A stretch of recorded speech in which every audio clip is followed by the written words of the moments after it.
তোমাদের প্রত্যেককে ওয়েলকাম আমাদের এই ছোট্ট পরিবারে। তোমরা যারা পিএসসি ক্লার্কশিপ পরীক্ষাটা দিলে দুদিন আগে, ঠিক আছে, এটা কিন্তু তোমাদের ফুড এসআইয়ের মতো এখানে হয়নি। যেমন ফুড এসআই তোমাদের কোশ্চেন লিক হলো, বিভিন্ন জায়গায় বিভিন্ন রকম জটিলতার সৃষ্টি হলো, এর ফলে পরীক্ষার উপরে কেস পড়লো, ঠিক আছে। তবে ক্লার্কশিপে এরকম ঘটনা ঘটেনি সেটা বলবো না, অবশ্যই ঘটেছে, কিন্তু ফুড এসআই থেকে মাত্রায় অনেকটা কম, ঠিক আছে। যেহেতু অনেকটা কম, সেই হিসেবে কিন্তু আমরা দেখছি এই রিক্রুটমেন্টে কিন্তু খুব একটা বেশি প্রভাব পড়বে না। এখানে কিন্তু মেধার কিন্তু জয় হবে, ঠিক আছে। এই ক্লার্কশিপে কিন্তু অবশ্যই মেধার জয় হবে, এবং ক্লার্কশিপে এমনিতেও মেধার জয় হবে, কারণ ক্লার্কশিপে প্রিলিমিনারি পরে মেন্স বাবা আর একটা অনেক বড় এখানে একটা কঠিন ব্যাপার রয়েছে, যেটা ফুড এসআইতে ছিল না। তো সেই হিসেবে ক্লার্কশিপে যাদের জয় জয়কার হবে তারা কিন্তু অবশ্যই মেধাবী, এটা আমরা চোখ বন্ধ করে বলতে পারি, ঠিক আছে। তো ঠিক আছে, যেহেতু আমরা দেখলাম ফুড এসআই পরীক্ষাটা হয়ে যাওয়ার পরে কেজ হলো, তার জন্য রিক্রুটমেন্টটা স্টপ হয়ে গেল, স্টে অর্ডার পড়ে গেল। তো সেই রকম ঝামেলা তো ক্লার্কশিপের উপরে আর থাকছে না, সেরকম তো কোনো কিছুই খুব একটা বেশি জটিল আকারে ধারণ করেনি ক্লার্কশিপ রিক্রুটমেন্টের উপরে। তো এখন স্বাভাবিকভাবে একটা প্রশ্ন, যাদের এক্সামটা একটু ভালো হয়েছে তারা কিন্তু, সেই সমস্ত স্টুডেন্টরা কিন্তু এখন রেজাল্টের দিকে চেয়ে আছে। তাদের মনে এখন কোশ্চেন, আমরা তো দীর্ঘদিন ধরে শুনছি যে পিএসসি রেজাল্ট একটু দেরি দেরি প্রকাশিত হয়, লং টাইম সময় লেগে যায়। যারা নতুন তারা হয়তো এটা জানে না, যারা অনেক পুরনো স্টুডেন্ট তারা জানে যে পিএসসি কতটা ধীরে ধীরে রেজাল্ট বের করে বা রিক্রুটমেন্টটা করে।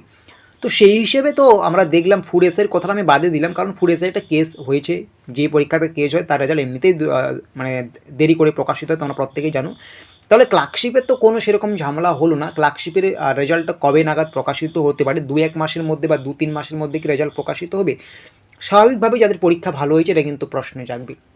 আর তোমরা কারা মেন্সের জন্য পড়াশোনা করবে, কাদের মেন্সের জন্য প্রস্তুতি প্রথম থেকেই করা শুরু, এটা নিয়ে খুব শীঘ্রই আমরা একটা ভিডিও আনবো, মানে সেটা কাট অফ রিলেটেড ভিডিও। যাদের কাট অফটা দেখবে তোমরা ওই আশেপাশে রয়েছে, তোমরা কিন্তু মেন্সের জন্য পড়াশোনাটা শুরু করবে। এবং তুমি আশা করি দেখে গেছো বিভিন্ন জায়গায়, তবুও আমরা কিন্তু তোমাদের গাইড করে দেবো কত কাট অফ যেতে পারে, ঠিক আছে। এটা আমরা 2-1 দিনের মধ্যে ভিডিওটা নিয়ে আসবো। তো তোমাদের আজকে যেটা আমাদের আলোচ্য বিষয়, তোমাদের রেজাল্টটা কবে পাবলিশ হবে, এই পিএসসি ক্লার্কশিপের রেজাল্ট, ঠিক আছে, সেটা আমি বলবো। তার আগে তোমাদের আমি কিছু গুরুত্বপূর্ণ কথা বলবো, কথাগুলো একটু মন দিয়ে শুনে নাও। তোমরা যারা আরআরবি এনটিপিসির পরীক্ষা দেবে, তোমরা আরআরবি এনটিপিসির কিন্তু সমস্ত নোটস আমাদের এখান থেকে সংগ্রহ করতে পারো। সাথে 1 বছরের কিন্তু তোমরা কারেন্ট অ্যাফেয়ার্স সংগ্রহ করতে পারো। আর এখানে তোমার কিন্তু পেমেন্ট করার সঙ্গে সঙ্গে সমস্ত নোটস তোমাদেরকে দেওয়া হবে। তার জন্য তোমাকে কিন্তু 41 রুপিস পেমেন্ট করতে হবে, এবং যোগাযোগ করতে হবে তোমাকে কিন্তু এই নম্বরে, ঠিক আছে, 7501559841। এই নম্বরে যোগাযোগ করে কিন্তু আরআরবি এনটিপিসির সমস্ত নোট সাজেশন তুমি কিন্তু সংগ্রহ করতে পারো আমাদের এখান থেকে। দেখতে পাচ্ছ সেরা নোটস ও সাজেশন বা মক টেস্ট। তুমি কিন্তু অবশ্যই ভিডিও ডেসক্রিপশন বক্সে গেলেও হবে, সেখানে আমাদের অফিসিয়াল হোয়াটসঅ্যাপ লিঙ্ক রয়েছে, তুমি কিন্তু সেটার মাধ্যমে যোগাযোগ করে এটা কিন্তু সংগ্রহ করে নেবে, সাথে তোমাকে 41 পেমেন্ট করতে হবে। তো এখন আমরা আলোচনা করব যে পিএসসি ক্লার্কশিপের রেজাল্ট কবে নাগাদ প্রকাশিত হবে। তোমাদের একটা জিনিস আমি ক্লিয়ার করে দিচ্ছি, ফুড এসআই রিক্রুটমেন্টে তোমার কেস হয়েছে, একটা বড় জটিলতা সৃষ্টি হয়েছে, ক্লার্কশিপে সেটা হয়নি। তাই বলে তোমরা এটা ভাববে না তোমাদের কিন্তু ওই 2 থেকে 3 মাসের মধ্যে রেজাল্টটা আউট হয়ে যাবে, প্রিলিমিনারি রেজাল্ট। যেমন এসএসসির যে স্টাফ সিলেকশন কমিশনের সিজিএল বলো, এমটিএস বলো, এই সমস্ত পরীক্ষার রেজাল্টগুলো আউট হয়ে যায়, বা ব্যাংকের যেরকম রেজাল্টগুলো আউট হয়ে যায় সেই রকমই হয়ে যাবে, এরকম কিন্তু কখনোই ভাববে না। রাজ্যের ক্ষেত্রে কিন্তু রেজাল্ট সত্যিই খুব দ্রুত বের হওয়ার থেকে, মানে সত্যি খুব দ্রুত বের হওয়া বা বের হবে এরকম ভাবাটা কিন্তু একটা বোকামির পরিচয়। কারণ তোমাদের আমি একটা লজিক্যালি কথা বলছি, তোমরা জানো আমাদের রাজ্যে সবচেয়ে দ্রুত রিক্রুটমেন্ট বোর্ড হচ্ছে পুলিশ রিক্রুটমেন্ট বোর্ড, কিন্তু আমাদের কেপিএসআই প্রিলিমিনারি পরীক্ষা হয়েছে 28শে জানুয়ারি। তো সেই পরীক্ষা প্রায় 1 বছর হয়ে যেতে থাকলো, কিন্তু এখনও রেজাল্টের কোনো খোঁজ খবর নেই। এবং পিএসসি তো তার থেকে আরও বেশি কঠিন একটা ব্যাপার, আরও বেশি ধীর গতি সম্পূর্ণ রিক্রুটমেন্ট করে। তো তবু আমি বলবো এই ক্লার্কশিপে তোমাদের কিন্তু রেজাল্টটা অন্য অন্য পরীক্ষার থেকে একটু দ্রুতই বের হবে। যেমন ফুড এসআইয়ের কী হবে না হবে সেটা বলা যাচ্ছে না, ফুড এসআইটা একটা আইনি জটিলতার মধ্যে জড়িয়ে আছে।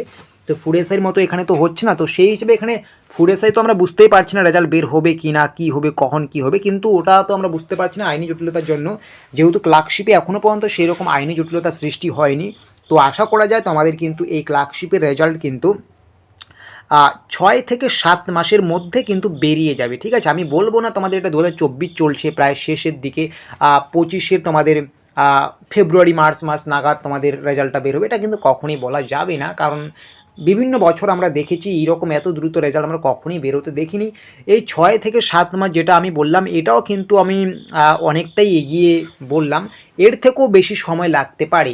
তো যেহেতু আইনি জটিলতা নেই বা অন্য কোনো হওয়ার সম্ভাবনা কিছু নেই এরকম আইনি জটিলতা, তো মিনিমাম 6 থেকে 7 মাস কিন্তু লেগেই যাবে, তোমরা দেখবে রেজাল্ট বের হতে হতে। ঠিক আছে, আমরা দেখেছি WBCS এর রেজাল্ট কতটা দেরি দেরি বের হয়, অন্যান্য বছর ক্লার্কশিপের দেখেছি সত্যি যথেষ্ট টাইম লাগে। তো তোমাদের কিন্তু মিনিমাম 6 থেকে 7 মাস তোমার কিন্তু ওয়েট করতেই হবে ক্লার্কশিপ প্রিলিমিনারি রেজাল্টের জন্য।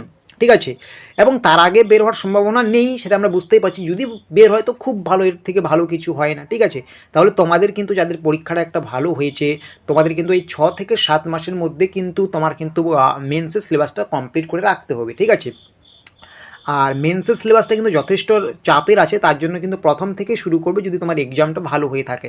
আর তুমি যখন মেন্সের জন্য প্রস্তুতি নেবে ক্লার্কশিপের, তাহলে তোমার কিন্তু অন্যান্য পরীক্ষার ক্ষেত্রেও অনেকটাই তুমি এগিয়ে যাবে। বা তুমি যদি ক্লার্কশিপের মেন্সের জন্য প্রস্তুতি না নিয়ে সেটাকে অল্প অল্প করে নাও এই মুহূর্ত থেকে, এবং সাথে তোমার যেহেতু সামনে WBCS পরীক্ষা আছে, WBCS এর মেন্সটাকে একবারে ফোকাস করো, তাহলে তোমার কিন্তু ক্লার্কশিপ এবং WBCS দুটোই হয়ে যাবে। ঠিক আছে, আমি তো বলবো তোমরা WBCS মেন্স এবং ক্লার্কশিপ মেন্স যাদের পরীক্ষা ভালো হয়েছে একবারই ফোকাস করো, তাহলে তুমি অনেক বেশি বেনিফিট পাবে। ঠিক আছে, তাহলে দুটো সিলেবাস প্রায় একই থাকে, একটু 19-20 তো থাকবে। ঠিক আছে, এগুলো একটু 19-20 থাকবে, ওই একই জিনিস তোমাদের পড়তে হবে। কিছু WBCS হয়তো একটু বেশি, ক্লার্কশিপে একটু কম, বা ক্লার্কশিপে দুই একটা অন্য টপিক পড়তে হবে, WBCS দুই একটা অন্য টপিক পড়তে হবে।